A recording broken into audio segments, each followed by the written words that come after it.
a walking corpse until April this year. When I found out that my child was molested, I couldn't tell anyone. And I called Larry, and Larry was sick. I've never seen my brother cry in my life. Larry was crying, and he told me, "You will get him."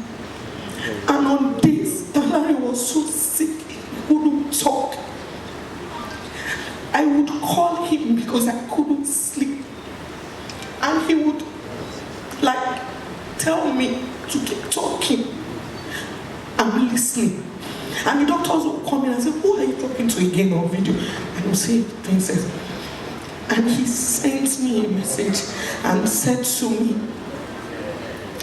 "I'm calm," and said to me, "When I get back home, don't worry, to be sorted."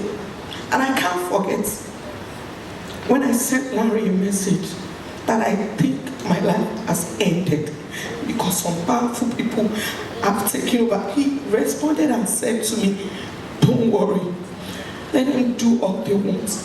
We'll get to the root of this. I'm sure. Please, please." And what shocked me is even while I was thinking, please, you have to note this. People will come here and tell you stuff about Larry, but take note. Everything they are saying, there is an underlying factor. The factor is, just as Larry was with me, he was also with them. Where did he get the strength? How can you be sick and be taking care of people that are well and healthy? You people have to look at everybody that is there. Larry was not a normal human being.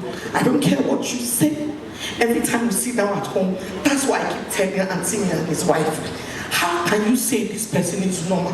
He was sick. He was taking care of me, his wife, his kids, his other friends, his family. When he couldn't talk anymore, he was still taking care of us. Larry was almost perfect. I just don't want us to cry, because my mom and all the other elders have been saying we should stop crying. I want to also tell everybody, let's not cry. Because like my sister said, today is not our day of cry. We are still going to cry. I'm going to cry on the day I get better and I don't see Larry. I'm going to cry on the day we get to the end of this case and we either win or lose. I am going to cry. Every morning I look at his children as one. I'm going to cry every time there's Ijesha. Because everybody would complain that, "Princess, you have a horrible dress sense."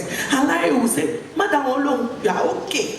You are perfect." And because of him, I would make sure that on Ijesha day, I will go and get a new attire. Just because. So I want us to cry. But please, let's remember what he stood for. He was not tired of giving. He didn't get tired of loving us, even at the point of death. I know he's resting in peace. I know he's resting with God. And I just want to say a prayer that I don't know everybody here, but that we don't get to mourn ourselves, that we don't lose people who have been sent to our midst to make us better people.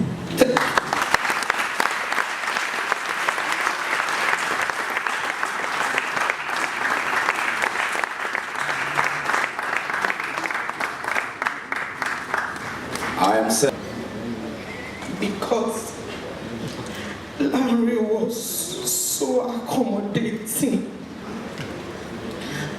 And I remember when we were growing up and my mom and his late mom would scold me for being a talkative. Larry's defense was always, You can't say she's a talkative because she's not talking to herself. She's talking to someone. She's talking to me. And even Auntie me, the older ones, when they would try to scold me, Larry would not have it. And as the years went by, I went into acting and dancing. He was doing music. People would tell us, meaning if you have a group of 20 kids as friends, they can't be friends forever. So I knew that along the line we're going to grow apart. That's why I believed. It never happened. There were times, I remember I had a show at Muson. Self and Two-Face were supposed to be the main act. Two-Face got there very early.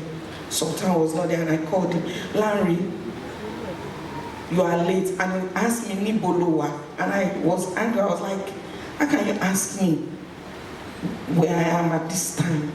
And he like, oh, there, I was so like, I don't know. I don't care how angry you are, Larry.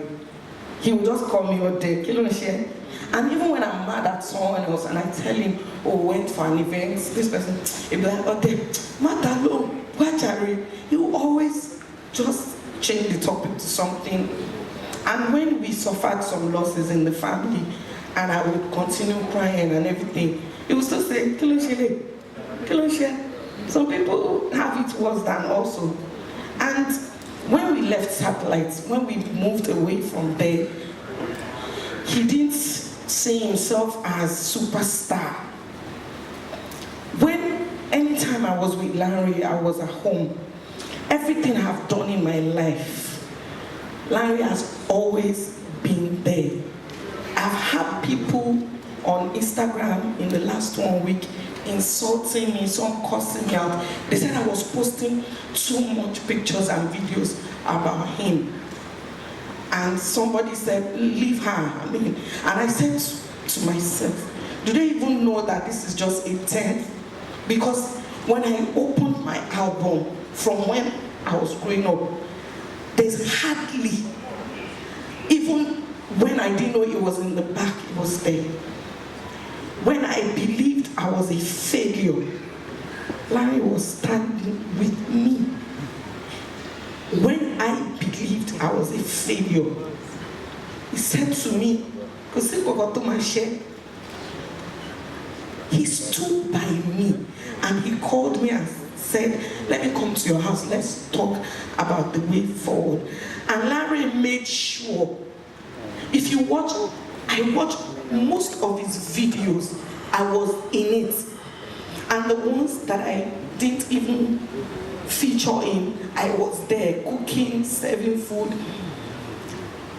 He would just not let me be a failure. He won't just let me think less of myself.